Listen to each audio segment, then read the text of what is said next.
Boa noite, irmãos. Graça e paz da parte de Deus e de Cristo nosso Senhor. Um prazer, um privilégio estar com os irmãos mais uma vez, para juntos prestarmos culto, adorarmos e louvarmos ao nosso Deus. Agradeço a todos que se dispuseram a estar conosco nessa noite e a você que nos acompanha pela nossa página no Facebook, no YouTube. Você é muito bem-vindo e a nossa oração é para que você encontre aqui buscar. Queria convidar você a uma leitura inicial, aos meus irmãos também que aqui estão. Aqui abra a sua Bíblia no livro dos Salmos. Nós faremos a leitura no Salmo 79.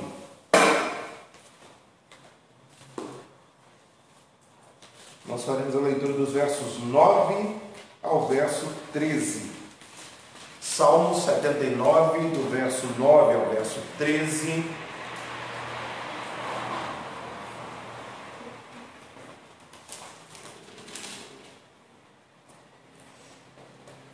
Salmo 79, verso 9 a 13, eu farei a leitura.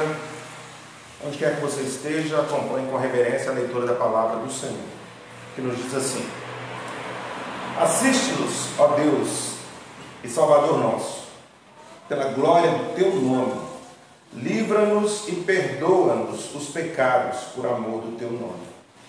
Porque diriam as nações: onde está o seu Deus? Seja a nossa vista, manifesta entre as nações a vingança do sangue que dos teus servos é derramado. Chegue à tua presença o gemido do cativo, consoante a grandeza do teu poder, preserva os sentenciados à morte. Retribui, Senhor, aos nossos vizinhos 7 vezes tanto o opróbrio com que te vituperaram. Quanto a nós, teu povo e ovelhas do teu pasto, para sempre te daremos graças, de geração em geração proclamaremos os teus louvores.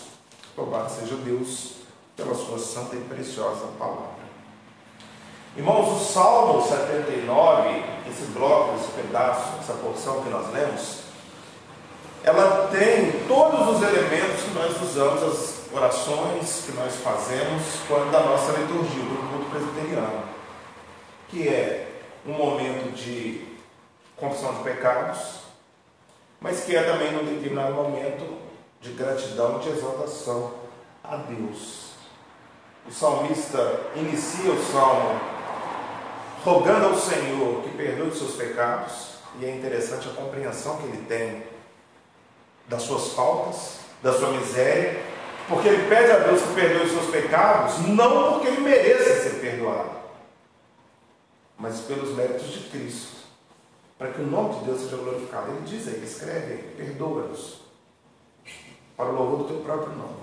Então ele pede ao Senhor que perdoe os seus pecados, e num segundo momento ele louva a Deus, exalta a Deus e agradece a Deus, no versículo 13, dizendo que nós somos ovelhas do seu pasto, do seu pastoreio, e por isso te daremos graças e proclamaremos os teus louvores. A porção que nós leremos hoje, estudando a Epístola de Pedro, vai tratar desse assunto, do fato de nós sermos ovelhas do pastoreio de Jesus. Jesus Cristo ser o bispo das nossas almas, o supremo pastor, o nosso pastor, o pastor do Salmo 23. Aqui no Salmo 79 coloca esses dois elementos: o elemento da confissão e o elemento da exaltação e gratidão a Deus. Nós vamos ter nesse momento a oportunidade de, assim como o salmista, colocar diante de Deus as nossas faltas, os nossos pecados, para que o nosso culto seja agradável a Deus, para que Deus o receba como aroma suave. E nós vamos ter a oportunidade também de colocar diante de Deus a nossa gratidão, a nossa exaltação por tudo que Deus tem feito por nós. Então eu queria convidar você, meu irmão, minha irmã, onde quer que você esteja, fechar os seus olhos, abaixar a sua cabeça e apresentar a Deus uma oração de confissão de pecados. Coloque a sua vida diante de Deus, expresse a Deus o seu sentimento, a sua vergonha. Após alguns instantes eu farei uma oração audível, entregando a Deus essa oração em nome de todos nós. Oremos.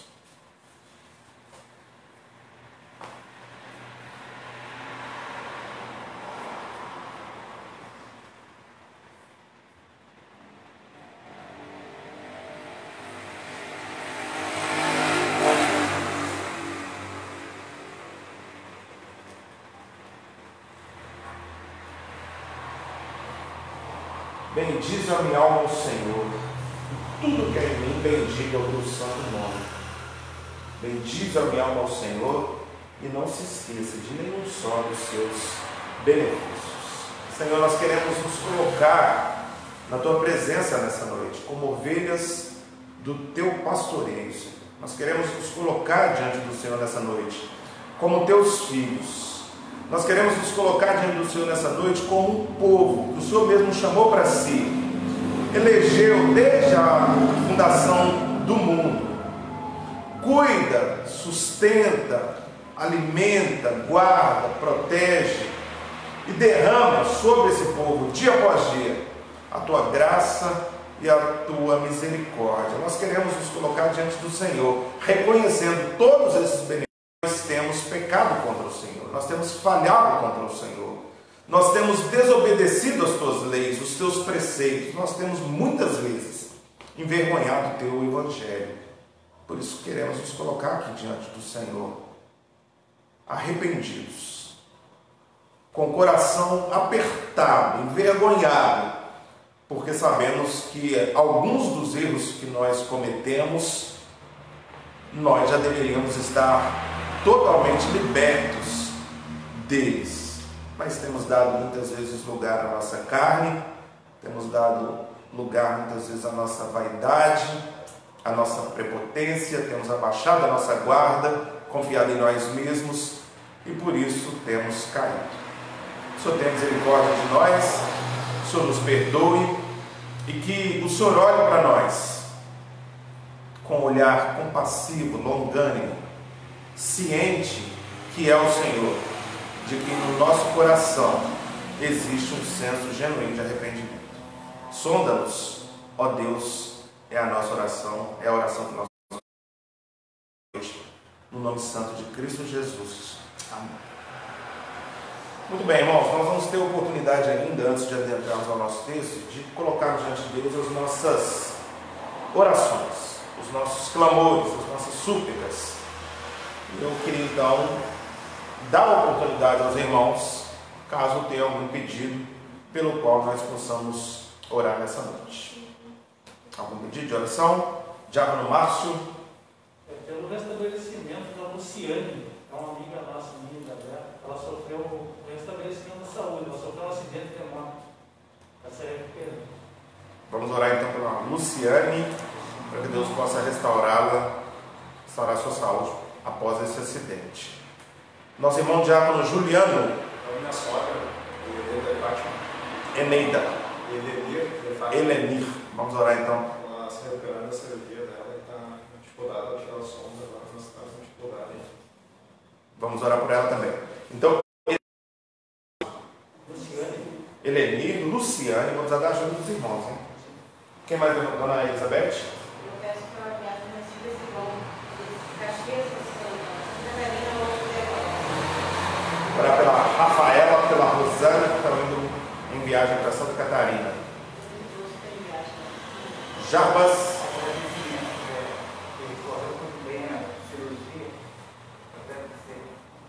Orar pela restauração da saúde do nosso irmão Diácono Jarbas. Mais algum pedido, irmãos? Felipe? Orarmos por, englobando todas as pessoas que estão com o coronavírus e citando 2 pessoas como influenciadora e o jogador de futebol. Vamos orar pela restauração da saúde também deles com Covid. Mais alguém? Nós vamos orar também pela família do presbítero André, Aline, Pedro, Rafa, que estão saindo em viagem hoje, rumo a Porto Alegre. Vamos orar também pelo nosso irmão presbítero Ailton, que também saiu hoje em viagem para visitar sua família, sua filha, Jenny Netos, em Santa Catarina. Mais algum pedido de oração que os irmãos se lembrem? Não? Então vamos fechar os olhos e vamos orar mais uma vez. Senhor, nós mais uma vez nos colocamos diante do Senhor, apresentando ao Senhor as nossas carências, as nossas dificuldades, os nossos motivos de oração. Colocamos nas tuas mãos a vida da Eleni, a vida da Luciane, que estão, Deus, num processo de recuperação de saúde, que o Senhor, em nome de Jesus, as assista em todas as suas necessidades, se agradar ao Senhor, que elas possam ser plenamente restabelecidas. E se uma ou outra ainda não conhece Deus, também essa luta, esse vale, essa dificuldade pela qual estão enfrentando, possam servir também para aproximá-las do Senhor e da tua salvação. Queremos agradecer ao Senhor pela vida do nosso irmão Diácono Jarbas, que passou por cirurgia, já se encontra bem, ainda sofrendo algumas dores do pós-operatório, mas já se encontra aqui conosco. Louvamos ao Senhor por isso, sabemos que foi o teu cuidado, a tua misericórdia que assistiu ao nosso irmão em todo o tempo. Queremos também rogar ao Senhor, Deus, que visite os enfermos por esse vírus, por essa Covid, Deus, que tem feito tantas vítimas. Que em nome de Jesus, a tua graça, a tua misericórdia possa ser sobre todos, Deus, que espalhados pelo mundo estão padecendo também com essa enfermidade. Também queremos ainda nos lembrar, Deus, do nosso irmão presbítero André, bem como da sua família, Aline, Pedro, Rafa, também das nossas queridas Rafa e Rosana, Rafaela Rosana, também, Deus, do nosso irmão presbítero Ailton, todos esses em viagem, que o Senhor possa guardá-los na estrada, que eles possam chegar ao seu destino gozando de boa saúde, Deus, e que em todo tempo eles possam perceber a boa mão do Senhor sobre a vida deles. Aproveitamos também para pedir ao Senhor pela vida, Deus, do nosso presbitério, que na próxima semana estará em reunião para designação de campos. Ó Deus, que no nome de Jesus todos os pastores do nosso presbitério possam também se sentir acolhidos, assistidos. Se há algum que ainda está com dificuldade, Deus, de campo de trabalho para o próximo ano, que a sua misericórdia possa, Deus, abrir uma porta para esses irmãos, e que em nome de Jesus também, no ano que vem, o nosso presbitério possa contar com um time de pastores fiéis, íntegros, tementes ao Senhor, e que possam fazer um bom trabalho na condução do teu rebanho. Essa é a oração que nós colocamos diante de ti, aproveitando para também pedir ao Senhor a tua bênção, a tua iluminação nesse estudo que agora procederemos, que o Senhor possa nos dar entendimento daquilo que será lido e estudado. Agradecemos ao Senhor e oramos ao Senhor no nome santo de Cristo Jesus. Amém. Muito bem, irmãos, vamos então abrir a nossa Bíblia na primeira epístola de Pedro. Pedro escrevendo aos crentes da dispersão, aos crentes que estavam espalhados, fugindo da perseguição de Roma, fugindo da perseguição política, religiosa, que enfrentavam agora por volta do ano 63, 64, e que para salvaguardar a sua vida, a sua segurança, se espalhavam então por essas colônias romanas, pregando o Evangelho, fugindo da tribulação, da luta, mas também sendo usados por Deus para pregar o Evangelho da graça do Senhor Jesus, alcançando então judeus e gentios, especialmente gentios, ao redor do mundo conhecido daquela época. Hoje, irmão, nós vamos trabalhar nos do capítulo 2, dos versículos 4 ao versículo 10.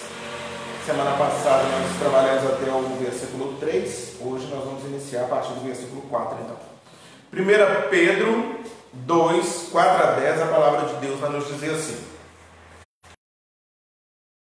Ele, a pedra que vive, rejeitada sim pelos homens, mas para com Deus eleita e preciosa, também vós mesmos, como pedras que vivem, sois edificados casa espiritual para ser de sacerdócio santo, a fim de oferecer de sacrifícios espirituais agradáveis a Deus, por intermédio de Jesus Cristo. Pois isso está na Escritura: Eis que ponho em Sião uma pedra angular, eleita e preciosa, e quem nela crer não será de modo algum envergonhado. Para vós outros, portanto, os que credes, é a preciosidade, mas para os descrentes a pedra que os construtores rejeitaram, essa veio a ser a principal pedra angular, e pedra de tropeço e rocha de ofensa. São estes os que tropeçam na palavra, sendo desobedientes para o que também foram postos. Vós, porém, sois raça eleita, sacerdócio real, nação santa, povo de propriedade exclusiva de Deus, a fim de proclamar as virtudes daquele que vos chamou das trevas para a sua maravilhosa luz. Vós sim, que antes não erais povo, mas agora sois povo de Deus, que não tinhais alcançado misericórdia, mas agora alcançastes misericórdia. Louvado seja Deus pela sua santa e preciosa palavra. Conhecemos todo o contexto da carta, acho que não precisamos retornar. Tudo que precisávamos saber a respeito de objetivo, autoria, data, propósito a respeito da carta. Nós já vemos, ou temos falado nas últimas semanas. Então nós podemos pegar aqui como ponto de partida o fato de que Pedro vai agora, nos versículos 4 ao versículo 8, estabelecer uma metáfora, uma comparação com pedras, com edifício, com uma construção. Então ele já falou, se nós voltarmos ao capítulo 1, ele já falou que nós precisamos ser santos, porque Deus é santo. Então, se nós somos alcançados pela graça, pela misericórdia de Deus, nós precisamos ser santos como Deus é. Ele já falou que nós precisamos amar os nossos irmãos e cuidar dos nossos irmãos, uma vez que fomos alcançados pela graça. E agora ele vai tratar da unidade cristã, no sentido de que todos nós somos parte de um grande projeto de Deus, de um grande edifício construído por Deus. E aí está a metáfora, quando ele nos compara a pedras. Obviamente, naquele tempo as construções eram feitas com pedras, né? Se nós fôssemos contextualizar, ele está nos comparando aqui a tijolos. Ele está nos comparando aqui, Pedro, a peças, a partes, a componentes de um edifício cuja pedra principal, basilar e que sustenta todo esse edifício é Cristo. É Cristo. Então o que Pedro está dizendo aqui, irmãos, a partir do versículo 4, é que nenhum de nós pode querer ter alguma importância ou importância superior ao irmão que está sentado ao nosso lado. Porque todos nós, assim como Paulo escreve também, escrevendo aos Coríntios, capítulo 3, todos nós somos partes de um todo. Lembra lá do texto de Paulo escrevendo aos Coríntios? Um plantou, o outro regou, mas Deus deu o crescimento. Porque nós somos, de Deus nós somos cooperadores. Edifício de Deus sois vós, partes do edifício sois vós. Então é isso que Pedro está reforçando aqui, de que nenhum de nós é alguma coisa senão em Cristo, e de que Cristo é a base, o alicerce, a pedra angular, a pedra de esquina, a pedra principal que sustenta todo esse edifício, que é a igreja do Senhor. Então ele está fazendo aqui, irmãos, uma transposição do Antigo Testamento, do Israel, do Senhor, para a igreja do Novo Testamento, para a igreja do Senhor nos dias de hoje. Então ele vai dizer no versículo 4, chegando vós para ele, ou seja, nós precisamos nos aproximar dele. Lembra que ele falou nos versículos anteriores? Que nós precisamos, como uma criança que está desesperada de fome, buscar o leite espiritual, os meios de graça, nos alimentarmos espiritualmente. Falava isso agora ali na porta com o diácono Juliano, né? De que algumas pessoas têm esse alimento disponível, sem custo nenhum, disponível, e elas preferem comer feno, alfafa, palha, ao invés de comer um bom alimento, um alimento que vai de fato nutri-las espiritualmente. mas cada um dará contas de si a Deus, né? Mas é isso que ele está dizendo aqui. Ele está voltando no raciocínio do Leite para dizer: olha, cheguem-se a Ele, busquem a Deus, a Ele, a Cristo, a pedra que vive, que foi rejeitada sim pelos homens, mas para com Deus eleita e preciosa. Então, aquele ou esse Jesus Cristo, a pedra principal que vive, essa pedra principal que foi rejeitada pelos judeus, pelo seu povo, veio para o que era o seu, veio para os que eram seus, mas os seus o rejeitaram, né? Esse servo sofredor lá de Isaías 53, que foi rejeitado pelos homens lá no passado, foi rejeitado pelos homens aqui no ano 63. Os crentes ali, haviam há poucos anos atrás crucificado Jesus, estão aqui agora matando os seguidores de Jesus, então rejeitaram. Hoje, nos dias de hoje, 2020 aqui, esses para quem nós pregamos o Evangelho e tapam os ouvidos, não querem ouvir, querem viver nos seus pecados, acostumados aos seus pecados, no lamaçal em que vivem, apartados de Deus, sob a ira de Deus. Esses rejeitaram a pedra, mas essa pedra que esses rejeitaram e rejeitam, ela é para Deus, irmãos, eleita e preciosa. Porque Jesus Cristo é para Deus a pedra eleita e preciosa. Lembram-se lá do que a voz de Deus que ressoou quando do batismo de Jesus Cristo lá no Jordão? Alguém lembra do que a voz disse? Pode falar mais não. Esse é o meu filho amado, em quem eu me comprazo, que nós podemos trocar por em quem eu me alegro, em quem eu me deleito, em quem eu tenho prazer, em quem para mim é eleita e preciosa. Jesus Cristo, Filho de Deus.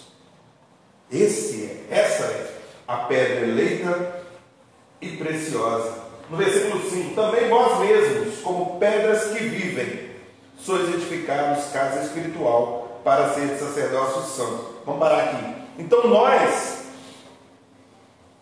os crentes, todos aqueles que creram em Jesus, que creem e crerão em Jesus, eles são também as pedras desse edifício, pedras que vivem, porque a igreja não é algo estático, a igreja não é como uma pedra literal, a igreja é orgânica, a igreja vive, a igreja se manifesta, a igreja prega o Evangelho. Então nós, como pedra que vive, somos edificados, fazemos parte dessa grande construção, dessa casa espiritual. Para quê? Para sermos sacerdócio santo, a fim de oferecermos sacrifícios espirituais agradáveis a Deus por intermédio de Jesus Cristo. Então nós, a igreja, somos esse sacerdócio santo de Deus. Nós vamos falar mais do sacerdócio santo no versículo 9, mas nós somos esse grande sacerdócio de Deus que vive para oferecer sacrifícios espirituais agradáveis a Deus por intermédio de Jesus Cristo. E esses sacrifícios, irmãos, agradáveis a Deus, são a nossa conduta, são as nossas boas obras, são a nossa firmeza de caráter. Esses sacrifícios agradáveis a Deus não são sacrifícios literais, porque não há mais a necessidade de sacrifícios literais, não há necessidade mais de derramamento de sangue. O sacrifício único, perfeito, que Deus exigia para o pagamento da nossa dívida foi feito. Cristo fez por nós. Esses sacrifícios aqui são os sacrifícios diários que nós trazemos como forma de gratidão, exaltação e louvor ao nome de Deus. E esses sacrifícios são as nossas obras, o nosso caráter, o fato de nós aproximarmos ou nos parecermos cada dia mais com Jesus Cristo. Então, Diácono Marcos, a cada dia que o pecado bate à nossa porta e que a nossa carne clama, grita, nos impulsiona a que nós pequemos, e quando nós estamos no caminho de pecar, nós, pela ação do Espírito, né? por intermédio de Jesus Cristo. Olha o final do versículo 6. 5. Olha o final do versículo 5. Não é por nossa força, não. Não é por nossa força, não. É pelo poder de Jesus Cristo em nós. Então, quando nós estamos para pecar, no momento de pecar, nós conseguimos resistir a isso, pela ação do Espírito. E falamos, não, isso não é para mim. Não, isso eu não vou ver. Não, isso eu não vou experimentar. Não, isso eu não... Esse é um sacrifício agradável a Deus. Entende? Então Deus lá do alto dos céus, esse nosso Deus que é transcendente, que observa todo o cosmos, tudo que vocês conseguem enxergar, mas que é também imanente, porque está aqui agora conosco, esse Deus nos enxerga lá dos altos céus, freando os nossos desejos pecaminosos. Lembra lá de Gênesis 4? Gênesis 4, 3 ou 4. O seu desejo será contra ti, mas a ti cumpre dominá-lo. Cada vez, irmãos, que nós conseguimos lutar contra o nosso desejo e dominá-lo, certamente o Senhor lá dos altos céus olha para nós e diz: esse é o meu filho amado que me compraste. Porque ele vê a Cristo ali. Ele vê que nós estamos conseguindo vencer a nossa natureza pecaminosa. Ele vê que o nosso espírito está subjugando a nossa carne, está vencendo a nossa carne, os nossos desejos pecaminosos. Esses são os sacrifícios que Deus quer de nós. Esses são os sacrifícios. Um espírito contrito, ungido, é isso que Deus quer de nós. Deus não quer de nós, dona Elizabeth, que nós vamos lá para o alto do monte orar. Se quiser ir, não tem problema, não é pecado, podemos ir. Apesar que aqui em São Paulo não tem monte, né? Mas nós podemos ir para o alto do monte orar. Mas o que Deus quer de nós é um coração puro. O que Deus quer de nós é um coração perdoador. O que Deus quer de nós é um coração arrependido. O que Deus de nós é um coração que estenda a mão a quem tem menos. É isso o que Deus... Esses são os sacrifícios agradáveis a Deus. Versículo 6. Pois está na Escritura: eis que ponho em Sião uma pedra angular, eleita e preciosa, e quem nela crê não será de modo algum envergonhado. Do verso 6 ao verso 8, irmãos, Pedro vai recorrer ao Antigo Testamento, vai fazer algumas citações do Antigo Testamento. Ele vai citar o Salmo 118, ele vai citar Isaías 28, que já fizeram essa metáfora da pedra. Então lá no versículo 6 ele vai dizer, olha, está escrito lá na Escritura: eis que põe em Sião uma pedra angular, Isaías 28, 16, eleita e preciosa, e quem nela crê não será de modo algum envergonhado. Então 700 anos antes de Jesus vir à terra, Isaías já estava profetizando e dizendo: olha, eu vou colocar em Sião, Jerusalém, né, o Monte Santo de Deus, a cidade santa, eu vou colocar lá uma pedra eleita e preciosa, e quem crê nela não será envergonhado. É a promessa para mim e para você. É a promessa para mim e para você, de que no último dia, quando nós prestarmos conta, acabei de falar isso aqui, né, que todos nós, cada um dará conta de si mesmo a Deus. No último dia, quando nós chegarmos diante de Deus, do Deus Todo-Poderoso, nós não seremos envergonhados, porque nós cremos. Então nós seremos considerados servos bons e fiéis. Olha que glória, irmãos. E quantos irmãos? E eu falo isso sem nenhum tipo de alegria. E quantos não serão envergonhados no último dia? E quantos não virão a Jesus e dirão: Jesus, eu fiz prodígios em teu nome. Eu frequentava os cultos, eu ia nos estudos, eu lia a Bíblia, conheciam a palavra, adoravam a Deus, mas sem entendimento, porque adoravam a Deus à parte do Filho de Deus. E adorar a Deus à parte do Filho de Deus não é um sacrifício agradável a Deus, não é um sacrifício de louvor a Deus. Deus não vai receber isso. Quantos não serão envergonhados no último dia? ouvindo da voz de Jesus, dos lábios de Jesus: apartai-vos de mim, não vos conheço, serão envergonhados.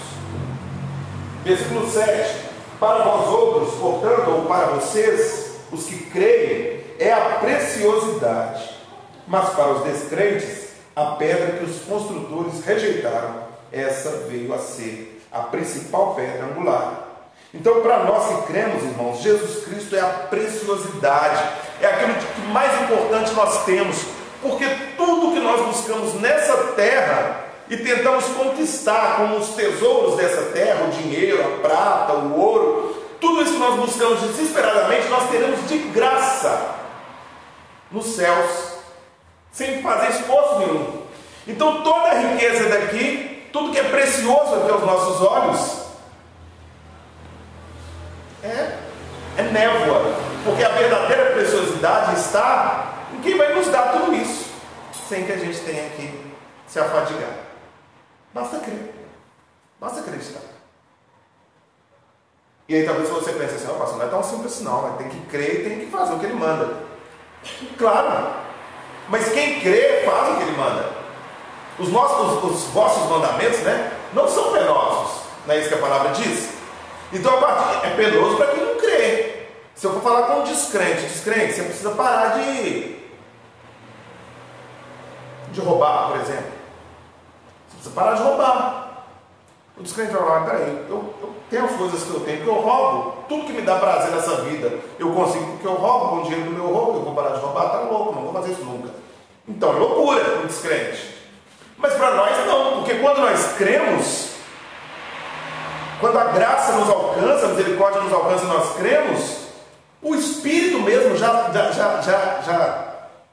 faz essa transformação, né, dentro de nós. É algo natural. É algo natural. Nós morremos. Aquele que gostava de roubar morre. Aquele que gostava de mentir morre. E a nova criatura que nasce, já nasce sem esses impulsos. Então, essa é Jesus Cristo, é a preciosidade para nós. A pedra que os construtores rejeitaram. Aí ele vai voltar lá no Salmo 118. Voltando naquilo que ele já havia falado, né? Da rejeição dos judeus a Jesus. Então, para os que creem, a pedra é a pedra principal. Vamos lá, para nós que cremos, ela é a pedra, Jesus Cristo é a pedra principal, é a base do edifício do qual nós fazemos parte. Mas, para os descrentes, ela é pedra de tropeço e rocha de ofensa. Isaías, novamente, aí, capítulo 4, capítulo 8. São esses os que tropeçam na palavra, sendo desobedientes para o que também foram postos.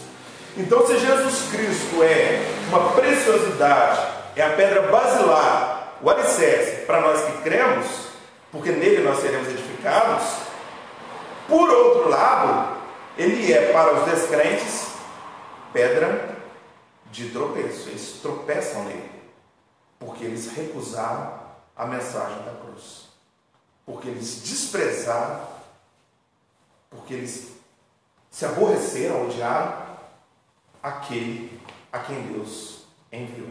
Lembra da parábola? Eu não vou lembrar a referência agora, me perdoe. A parábola lá da vinha, que o dono da vinha manda um servo, aluga, né, a vinha, manda um servo, aí o servo é espancado, manda outro, é espancado, aí fala: vou mandar meu filho, eles não respeitaram meus servos, né? Mas meu filho, eles vão obedecer o filho do dono da vinha. E aí quando o filho do dono da vinha chega, o que eles fazem? O assassinam, não é isso? Então é exatamente a condição. Manda um profeta, manda outro profeta, manda o Juliano, manda a Dona Elizabeth vai lá na vizinha dela: minha irmã, você precisa crer em Cristo, você precisa se arrepender dos seus pecados. Ah não, Dona Elizabeth, não quero saber desse negócio não quero saber de Jesus não. E vai recusando, até que vai chegar o dia em que elas terão que prestar contas. E se não se arrependerem, Jesus Cristo foi para elas pedra de tropeço. Está claro, irmãos, até aqui? Essa metáfora da pedra, ficou uma dúvida? Não? Podemos caminhar? Então vamos para o verso 9. Verso 9, um texto que meu irmão pastor Gessé, meu pai na fé, lá de Belo Horizonte, usa na sua saudação. Ele sempre começa os cultos dele dizendo: boa noite, povo de propriedade exclusiva de Deus. Eu tinha um presbítero lá também em Belo Horizonte, o presbítero Hélio, que ele sempre cita esses dois versos. Vós, porém, sois raça eleita, sacerdócio real, nação santa, povo de propriedade exclusiva de Deus, a fim de proclamar as virtudes daquele que vos chamou das trevas para a sua maravilhosa luz. Vós sim, que antes não erais povo, agora sois povo de Deus, que não tinhas alcançado misericórdia, mas agora alcançastes misericórdia. Pedro encerrou o versículo 8, lembrando mais uma vez que quando Pedro escreveu, não haviam versículos, né? A Bíblia não era dividida em capítulos ou versículos, é um texto corrido, ele está escrevendo uma carta. Então ele termina o seu raciocínio anterior falando daqueles que não creram em Cristo e para os quais continuaram na sua desobediência, nos seus pecados, e por isso Cristo se tornou para ela pedra de tropeço. E aí agora ele diz: mas vocês, porém, não vão cair nessa não. Não vão entrar por esse erro não. Por quê? Porque vocês são raça eleita. Então ele aqui vai usar um texto que está lá em Êxodo, onde Deus chama um povo para si, onde Deus escolhe um povo para si, onde Deus diz: olha, eu escolhi vocês, não é porque vocês são um povo mais forte, mais poderoso, mais bonito, mais inteligente, não foi por isso que eu escolhi vocês, não. Eu escolhi vocês porque eu amei vocês. Com amor eterno vos amei, por isso com benignidade vos atraí. Jeremias, né, escreve.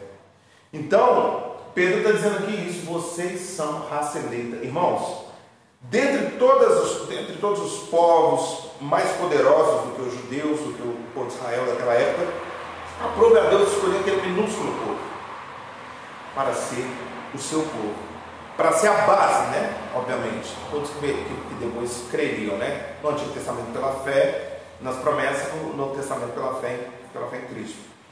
Todos esses fazem parte desse povo, né? Mas naquela época, quando o chamado era um pequeno povo, né? Quando Deus chama esse povo, desde a eternidade passada, como diz aquela música que o nosso Ministério de Louvor canta: antes que o haja, houvesse, antes do haja luz, do fit lux, Deus já havia nos escolhido. Olha que fantástico, irmãos. Deus sempre nos amou. Deus sempre soube que nós creríamos.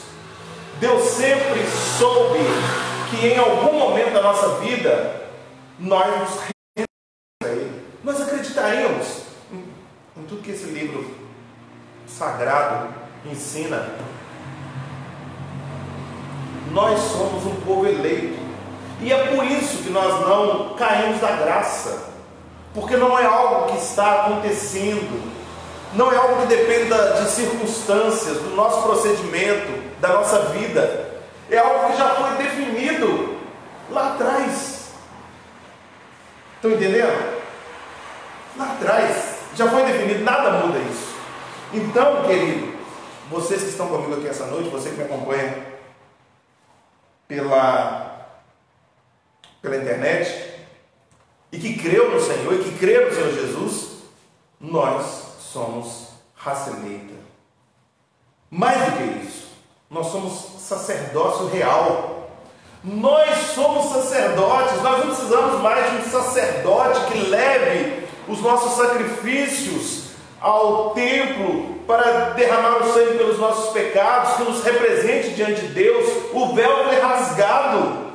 Lembra lá quando Jesus expirou? O véu foi rasgado, e a partir de agora todos os crentes têm acesso a Deus pela mediação de Jesus. Mas todos nós podemos adentrar agora à presença gloriosa de Deus, aos santos dos santos.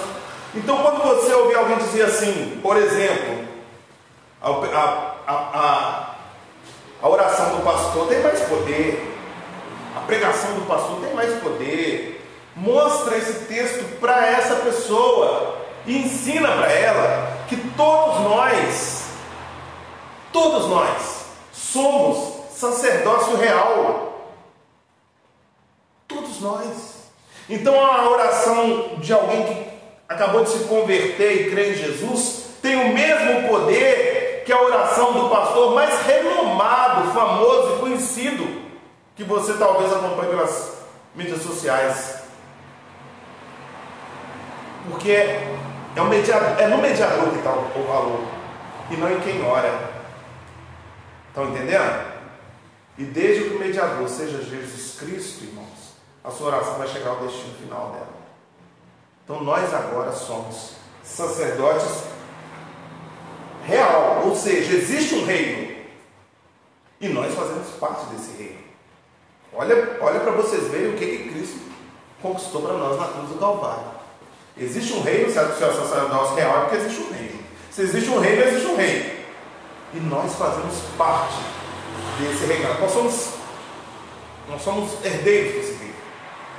Olha que bênção. E mais do que isso, além disso tudo, nós somos nação santa. O povo de Israel foi escolhido como uma nação do Senhor, uma nação santa. O que significa santo? Nós já falamos aqui.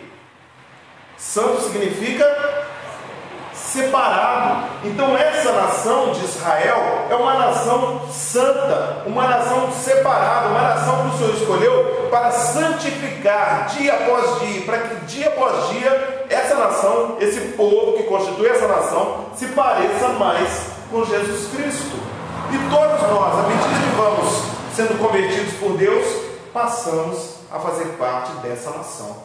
Então, querido, nós não somos, até somos brasileiros, nós somos argentinos aqui do outro lado do rio, nós somos americanos, franceses, mas nós somos por um breve período de tempo. Porque o que nós somos, na verdade, é peregrinos. Ele vai falar isso aí no capítulo 3. No final do capítulo 2 ou no começo do capítulo 3, eu li a carta toda hoje, novamente. Ele vai falar aí que nós somos peregrinos. Nós estamos aqui de passagem. Versículo 11. Exatamente. Forasteiros era a palavra que eu queria. Nós somos peregrinos e forasteiros. Obrigado, meu irmão Juliano.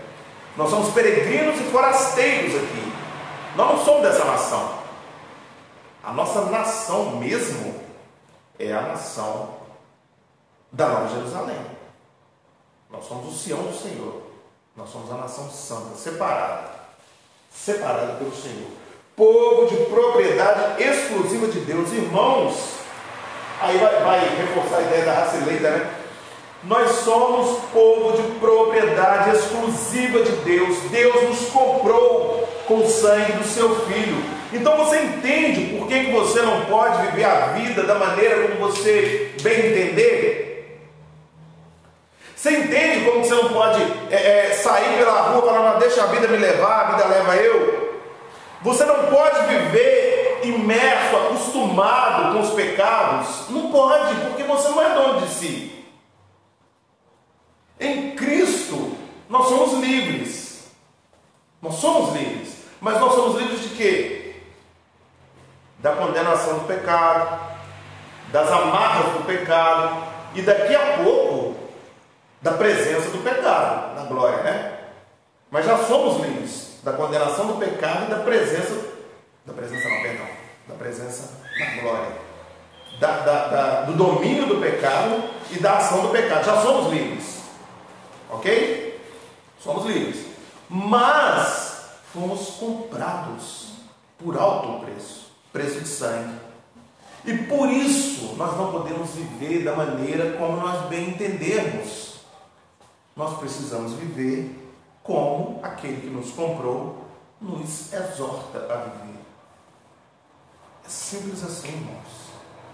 Nós somos povo de propriedade exclusiva de Deus. Agora que Pedro citou os benefícios que nós recebemos com a morte de Jesus, quais foram esses benefícios?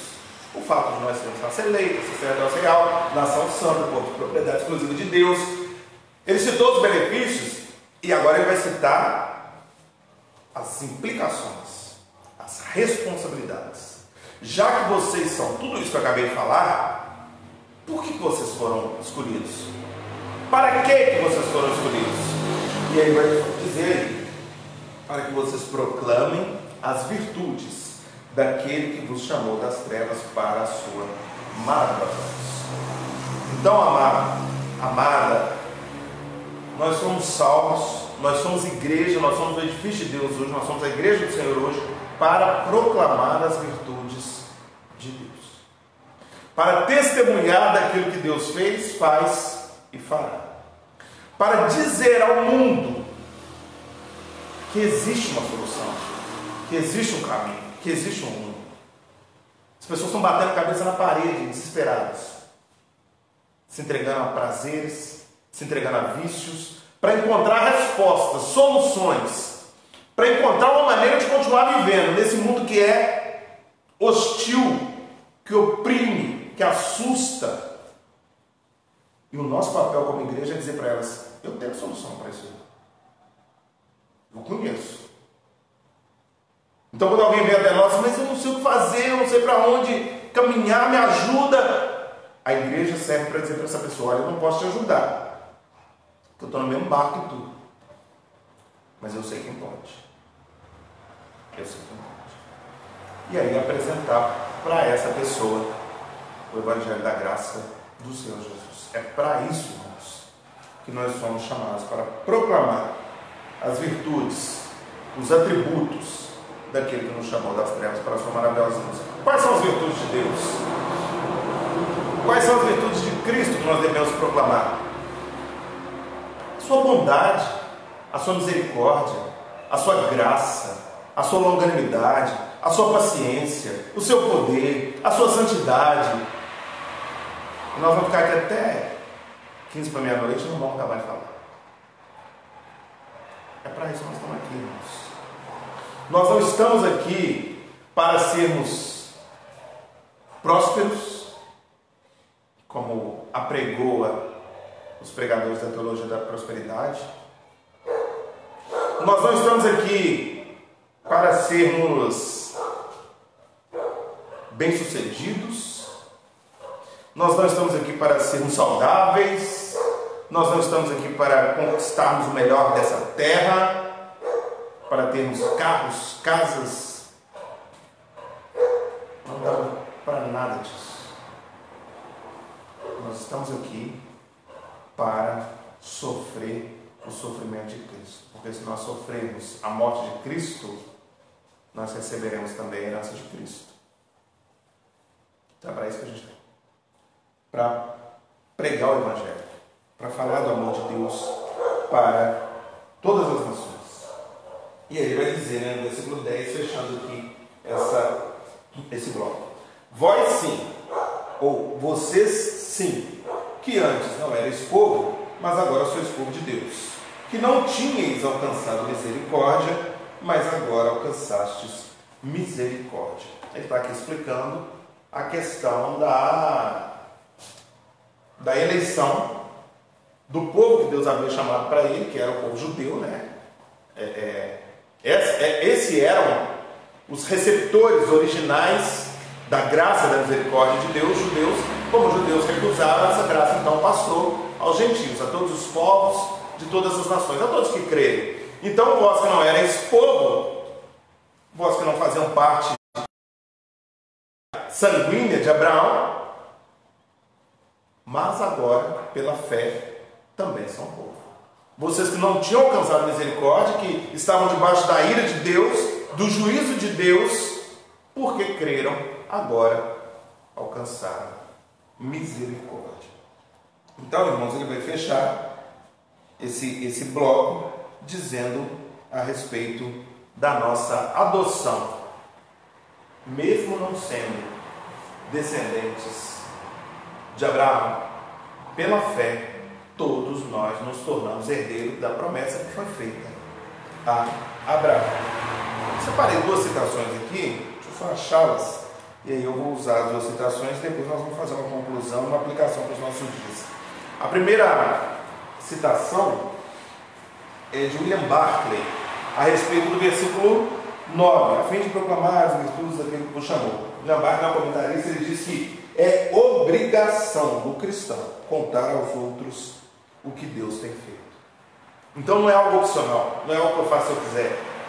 Eu preciso, é uma obrigação minha. Quem me comprou me mandou fazer. Contar para as outras pessoas aquilo que Deus tem feito. Como que a gente faz isso, irmãos?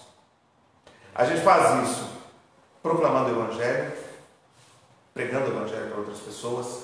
A gente faz isso ensinando a respeito do Evangelho para outras pessoas. A gente faz isso com o nosso testemunho pessoal, com a nossa maneira de viver. Quando no nosso trabalho, na nossa escola, na nossa faculdade, no nosso ônibus, nós abrimos mão do nosso direito em benefício do outro. Quando nós damos outra face, quando nós andamos mais uma milha e as pessoas vão para nós e falam: o que você fez isso? Eu sou crente no Senhor Jesus e o meu Senhor me mandou fazer isso. Nós estamos proclamando as virtudes daquele que nos chamou das trevas para a sua maravilhosa luz. E a segunda citação, primeiro eu vou na conclusão, depois eu vou na citação. Então nós não havíamos alcançado misericórdia, mas agora alcançamos misericórdia. Então qual que é a aplicação para mim, para você, para a nossa vida, de tudo isso que Pedro escreve aqui aos crentes da dispersão? A primeira é de que nós somos um só povo. Nós somos iguais diante de Deus, irmãos. Deus vai usar um para uma coisa, vai usar outro para outra. Deus vai usar um para cantar, Deus vai usar um para pregar, Deus vai usar um para fazer o serviço de diaconia, de tomar conta da igreja. Deus vai usar outro para levantar as paredes. Estão entendendo? Cada um com o seu dom, mas todos no mesmo valor diante de Deus. Ninguém é melhor que ninguém, porque nós somos pedras, partes, tijolos de um edifício. Ninguém se destaca. Se você voltar para o texto aí, você vai ver que em momento algum Pedro fala que algum de nós é cerâmica, é mármore, é tudo pedra, é tudo a mesma coisa, tudo feito da mesma massa, do mesmo barro. Voltando lá em Gênesis, nós somos todos um só povo. Por isso devemos andar em unidade, devemos andar pensando do mesmo jeito, caminhando do mesmo lado, um ajudando o outro e visando sempre a glória de Deus, visando sempre a proclamação das virtudes daquele que nos chamou das trevas para a sua maravilhosa luz. E nós vivíamos nas trevas, irmãos. Efésios, Paulo escrevendo aos Efésios vai dizer que nós estávamos mortos em nossos delitos e pecados, mas Deus, sendo rico em misericórdia, por conta do grande amor com que nos amou, pela graça sois salvos, mediante a fé, não vem de vós a dom de Deus, para que ninguém se glorie, né? Então, nós estávamos nas trevas, mas agora Deus nos chamou para a sua maravilhosa luz, para o reino do Filho do seu amor. Então essas são as aplicações para a nossa vida. Estamos todos no mesmo nível, no mesmo barco, e precisamos trabalhar sempre com a mesma perspectiva. Glória para o nome de Deus. E eu termino com uma citação do Agostinho, grande Agostinho de Hipona, que escreveu: nas coisas essenciais, é muito boa essa citação, nas coisas essenciais, unidade; nas coisas secundárias, liberdade; em todas as coisas, caridade. Então, nas coisas essenciais, nós precisamos pensar de uma só maneira. Nas coisas secundárias, liberdade. Alguma outra coisa, pastor, mas isso pode, isso não pode? Meu irmão, isso é secundário. Isso não tem muito problema. Liberdade. Mas em todas as coisas, caridade. Sempre olhar para o nosso irmão com um olhar de amor, com um olhar de misericórdia, com um olhar de complacência. Amém, irmãos? Essa é a mensagem de Pedro, então, no capítulo 2, no meio aí do seu capítulo 2, da sua primeira epístola. Alguma pergunta?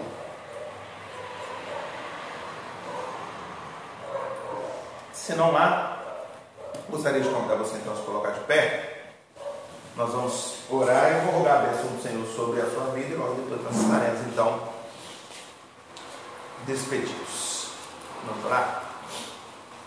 Senhor, nós queremos agradecer ao Senhor, porque mais uma vez a Tua palavra foi lida e foi compartilhada nesse lugar. Queremos agradecer ao Senhor, porque nós andávamos de fato em trevas. Nós andávamos apartados do Senhor, afastados do Senhor, filhos da ira que éramos. Mas por conta do grande amor com que o Senhor nos amou, o Senhor nos tirou das trevas e nos trouxe para a sua maravilhosa luz, para o reino do Filho do Teu amor.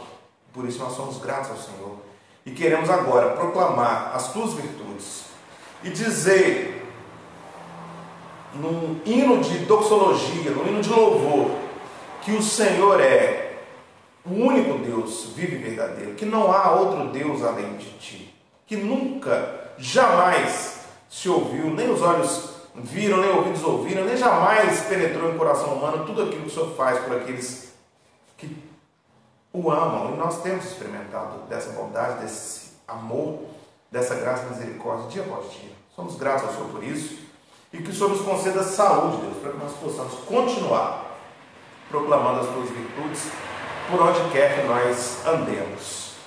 Queremos agradecer ao Senhor pela vida de cada um que se propôs e se dispôs a estar aqui conosco hoje de forma presencial.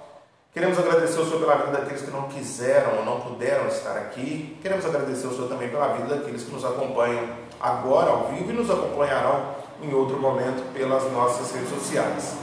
Que a Tua bênção, que a Tua misericórdia, que a Tua graça seja sobre todos nós. Que o Senhor nos dê, em nome de Jesus, uma noite de descanso, um restante de semana na Tua presença e que o Senhor receba mais uma vez a nossa gratidão por ter feito de nós uma nação santa, sacerdócio real, um povo de propriedade exclusiva do Senhor. Somos gratos a Ti, Senhor, e oramos assim então, em nome de Jesus. Amém. Agora, amados irmãos, povo de Deus, que a graça do nosso Senhor e Salvador Jesus Cristo, que o amor de Deus, nosso Pai, e que as doces e ternas consolações do Espírito Santo sobre vós repousem, sobre vós permaneçam, capacitando-nos a aguardar com alegria, com esperança, a volta dessa pedra preciosa e eleita, a pedra basilar, Jesus Cristo, o Filho de Deus. Maranata, vem, Senhor Jesus. Amém, amém e amém. Sentados, irmãos. Gostaria de lembrá-los que no próximo domingo, a partir das 19 horas, estaremos aqui no nosso culto presencial, mas também no nosso culto pela transmissão no Facebook. Muito obrigado a você que nos acompanha nessa noite. Que Deus o abençoe em Cristo e que você tenha encontrado aqui aquilo que veio procurar. Aos meus irmãos que aqui se fazem presentes, uma boa noite, que Deus os conduza até em casa em segurança e conceda a todos nós uma noite de descanso em nome de Jesus.